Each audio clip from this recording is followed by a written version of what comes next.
Hello everybody, and welcome to the 14th Annual Youth Climate Report here at COP30 in Belém, Brazil. This is going to be a lot of ground to cover for this particular press conference, so we're going to dive right in. But before we do, I just want to introduce the people that are on our panel today, starting with, on my right here, this is Julia Corton. She's Youth Climate Report's Director for Europe. Julia. And next to Julia is Kasia Sequoia Caldna. Right? She's a young filmmaker who's going to be talking about her project. And on my left here, we have Karem Welati. Okay, Karem Welati, thank you. And Santeri Letonen. And they're a couple of filmmakers too who are going to talk about their feature project for next COP. So for those of you that don't know, the Youth Climate Report is a multilinear interactive database documentary film project presented on a platform of a GIS map of the world. Adopted by the UNFCCC in 2016 as a portal for the global community of youth to report on visible evidence of climate impacts in their home countries. Training programs are brought to remote and indigenous communities to ensure access for as many as possible. There are currently more than 1,200 videos in the database representing 160 countries on all 7 continents, including Antarctica. To provide a visual data delivery system of new climate and sustainability, research from around the world to the delegates and negotiators attending the COP conferences, to provide a voice for youth around the world so they may be heard at the COP conferences, to provide a voice to the global scientific community so their latest research will reach the environmental policymakers of the United Nations, and to give voice to the underrepresented communities of indigenous people and those living in remote parts of the world. Okay, so we're just going to go through some of the training programs and partnerships that we've had this year. And then we're going to show some of the films that came out of these alliances. The first was CFEL York, York University in Toronto, Canada. It's also part of UNITAR, the United Nations Institute for Training and Research. The next is the Planetary Health Film Lab. This year we went to Bodø, Norway, and we worked with young people up in the Arctic Circle. Then we had the Partnership for Youth and Planetary Well-Being, and our project there brought us to Las Nubes in Costa Rica. And then we developed a partnership with the One Earth Film Festival out of Chicago, Illinois, and we're going to show one of their films that was entered into the competition from Bangladesh. Then we have our ongoing relationship with the Young Reporters for the Environment. That's out of Copenhagen, Denmark, and we're going to look at one of their films this year from Montenegro. And then we developed a brand new relationship with the World Health Organization and their film festival called Health for All. They're out of Geneva, Switzerland. And finally, our ongoing work in Africa takes us to the Ghana Youth Videography Program out of Accra in Ghana. Environmental communication course is now offered by CFEL York and is part of its Citizen Science Lab project that focuses on engaging youth with local and global environmental and social issues through emerging technologies and digital technologies, and those who complete the course are certified by UNITAR. All right, this is the team that we put together for the Planetary Health Film Lab in Bodø, Norway. As I mentioned before, this was within the Arctic Circle, and we worked with our partners at Nord University there. These are some of them out of the Nord Lab. Part of what we did was an expedition up to the Svartisen Glacier. So I wanted to share some of the findings we have with that. This is a picture of the glacier just last September. Okay, and this is what it looks like last month. So you can see quite a recession of ice between these two pictures. This is October. And what the amount works out to is a net loss of 36 meters this year and a shocking total of 2.8 kilometers since 1903 when they began taking records. I'd like to start with the first film by the Partnership for Youth and Planetary Wellbeing from Las Nubes, Costa Rica. En las comunidades rurales de Boruca y el corredor biológico Alexander Scott en el sur de Costa Rica, las personas jóvenes sueñan con un futuro de bienestar personal, comunitario y ambiental. Este documental explora sus voces, deseos y retos. Sentirse bien, que le sople el viento y usted respira aire fresco. Se vea reflejado ese sentimiento de hermandad en que juntos lo podemos hacer. Que la gente produzca, ojalá, en sus terrenos. Sí, hay desde abusos hasta bullying, estafas, robos. Un estudio y un trabajo. Yo tengo una hija que tiene 10 años. Quiero un futuro para mi hija, que ella estudie, termine la escuela, que vaya al colegio, que vaya a la universidad, que se busque un buen trabajo. Okay, the next film we want to share with you is from Bangladesh, and it was entered into the One Earth Film Festival competition this year in Chicago.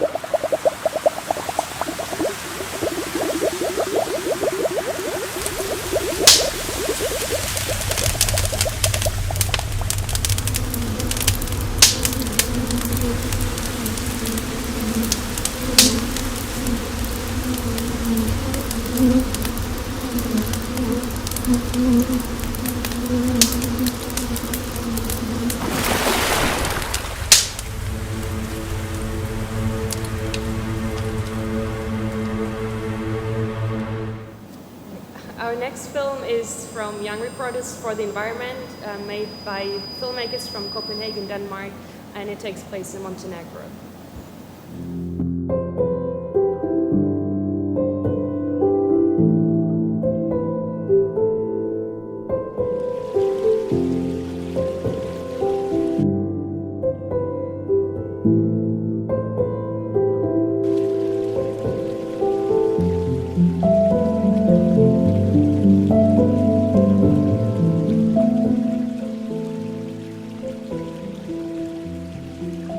Okay, the next film clip we have for you is from the World Health Organization's Health for All Film Festival. This is a bit of a compilation of some of the best films that they had this year. See on the news about unprecedented fires and floods and hurricanes, and I think about how people aren't going to be affected by these things equally. The breath is our supermarket, it's our pharmacy, it's our energy. It's everything for us. And if this ecosystem is getting stent, that means our life is getting stent. I can't morally justify raising a child in a planet that's literally on fire. Some people think of Iraq as just a desert, but it's much more than that. We have a beautiful nature and scenery distinctive to each region within the country. It would be devastating to see all that just get ruined with climate change. Some of these experiences seem like they are far from us, but seeing people struggling to get water, as a person who has lived with water scarcity or water shortages for quite a long time, it's frustrating. We fight for survival. In Paris, you give us hope. If you do not increase finance for adaptation, soon there will be no one to adapt.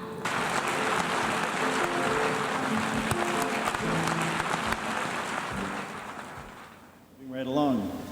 We have a couple of feature films that we're helping young filmmakers produce for next COP, and it's my great pleasure to have Kasia Sequoia Slavner, youth climate activist and filmmaker, with us today, and she's going to introduce this clip. Go ahead. Sure. I'm really excited to present the trailer for my film 1.5 Degrees of Peace.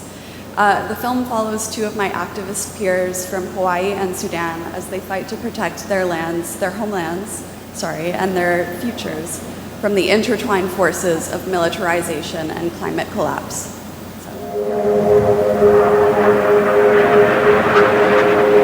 There's never a night where I don't hear the jets. It's like I can't even enjoy a single night. I was deeply sleeping in my room with my husband and my kid. Suddenly, we heard something explode. I looked at my husband, what's happening? He said, I think the war happened.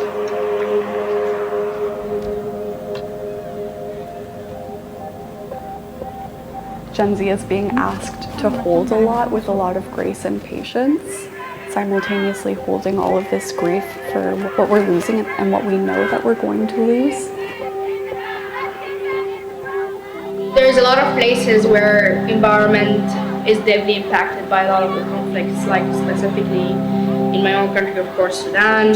All the conflicts around the world are very much causing massive amount of emissions. With this climate crisis, a huge contributor is the United States military.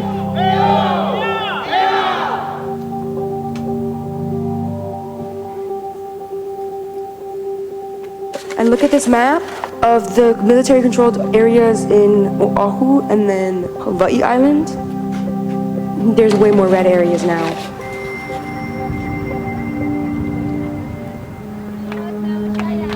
I miss Sudan so much, I know, but I thought I managed to cope with the situation, but I think I'm just pretending. I don't have the privilege of losing hope.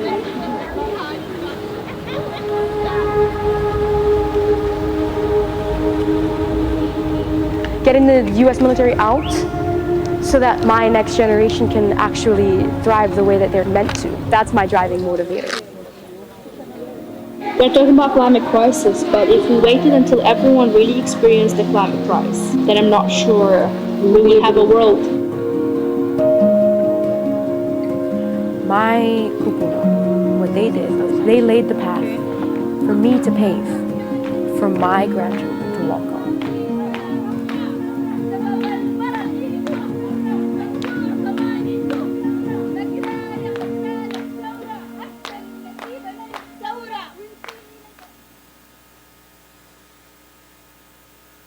All right, thank you for that, Kasia.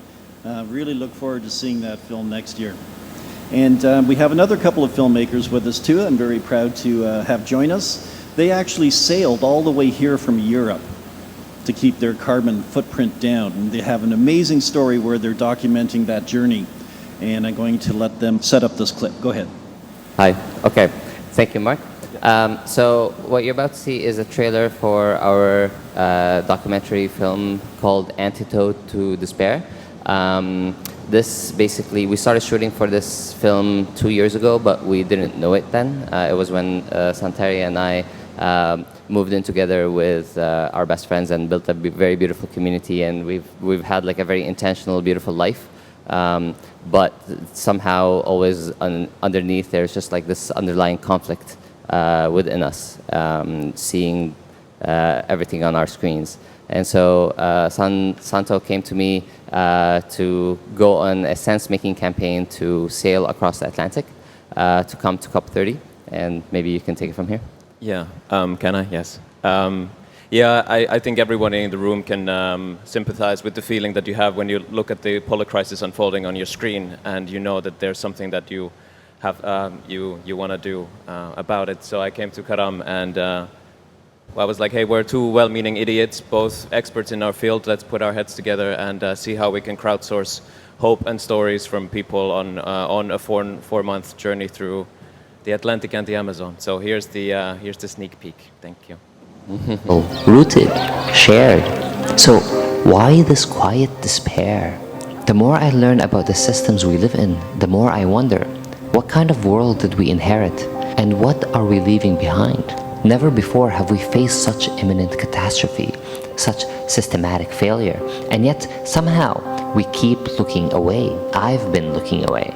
Growth is killing us. It is the single greatest driver of climate breakdown and ecological collapse. Late-stage capitalism turned everything sacred into something to sell, even our time, even our attention.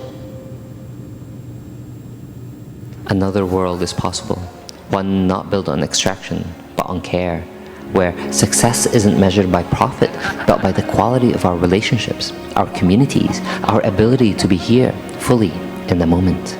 So we set sail to find the others, the ones who still believe, the ones building an antidote, not through anger, but through belonging. Thank you very much. Are you sailing across the Atlantic because you're angry? And have a vision for the future. I can't help but feel this grief for these things that I never knew. How can people not see the value in preserving these things? I got really angry at some point. But I think I got angry for a good reason. Very hopeful, inspirational film. Looking forward to seeing that one too. So we would also like to talk about our Evertree partnership. The Youth Climate Report is one of the world's few NGOs that has achieved a status of being carbon negative annually. This means it removes more carbon dioxide from the atmosphere than it adds. And in partnership with Evertree, YCR's tree planting program employs local residents to plant new trees in deforested areas around the world. And YCR has planted thousands of trees in Brazil, Nepal, Madagascar, Honduras, the Dominican Republic, and Canada. And this is how it worked out. The annual carbon footprint of the Youth Climate Report is 2,473.98 kilograms. YCR's annual carbon offset is 7,740 kilograms. And the annual carbon offset yield is 5,266.02 kilograms. And we also planted 500 trees in the Amazon forest this particular year to counterbalance the trees that were taken down for this particular conference. And we've been certified by Verra, that's an international carbon offset certification organization. And we're excited to launch our new app, which you can download for Android devices already. You can see the link on the screen. And next year we will launch an app version for iOS for Apple devices as well. I just wanted to mention that this was this particular app, which is an amazing app for the phone. It has AI attached to it, so you can ask any kind of climate-related question, and it will bring up the films that are made by young people that address that question. It was designed by Naeem Asghari as part of the CFAL York Swan Lake Citizen Science Lab at York University in Canada. And if you want to reach us, here's our contact information, our website. We are also listed on UNFCCC, UNITAR, UNESCO. We have an email, Instagram, Facebook, so we're happy to have your follow there. Yes. And that brings us to the end of our presentation. We're welcome to take any questions now, and if you have any questions, please identify yourself by name and your affiliation. Thank you. Hi, Caroline O'Doherty from the Irish Times newspaper. I'm happy for anyone to answer this, but what's your sense of where youth activism on climate is at the moment? It's maybe been a little less visible in recent years. Does that mean it's less active? Or, I mean, I'll allow you to answer that. Where do you feel it is? Is it getting stronger? Is it facing greater challenges? Or is it as powerful as ever, do you think? Well, I think that's a good question for Kasia. I think that largely has to do with the types of narratives we're sharing as media. Youth have led movements for, decades. There have been waves of popular movements that have really taken, youth's attention. Right now, climate change is mobilizing a massive amount of youth. But at the grassroots level, in the Global South, in communities where we're not reaching out to those folks who are always consistently organizing for their communities, it might not be in the way that we're used to seeing it, like protests. It might not be social media campaigns, but people are working at the grassroots level across the world to shift how we perceive, climate change and how we act on climate change. So it's active, but we need to give those stories attention as well. Hello, my name is Morgan. I'm a youth organizer with the local Conference of Youth in the United States. I'm a digital storyteller and creative. I wanted to ask, what advice do you have for young creatives living in this digital world that we see, you know, algorithms kind of swallowing us up and this world moving towards short-form content? How are you leveraging long-form content to really elevate your story, and where can we kind of plug in to find community in that? Thank you. Well, I think the important thing is what you actually see the Youth Climate Report do. There's training programs and curation process that gets young people around the world to work within certain standards and parameters of creating a 3-minute documentary film. So when you're working with a relatively short time frame like that, you tend to pack in all the most important information.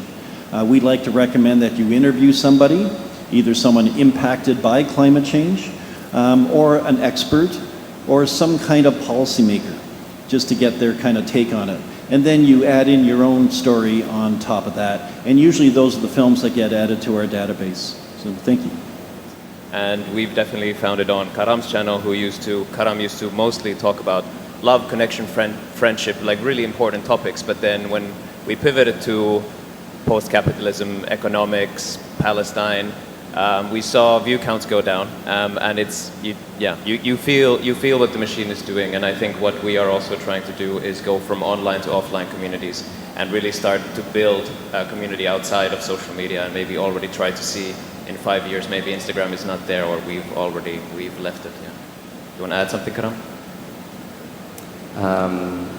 Yeah, I mean, I would just say that, like, never underestimate the power of in real life events, because I think this is where it all starts, and never be discouraged in actually sharing your story online, even though they are being controlled by these big tech companies. Yeah, share and organize. Okay, great advice. I think that's all the time we have for. If there's any more questions anybody has, we're going to be outside, so you can reach us outside and we'll follow up with you then.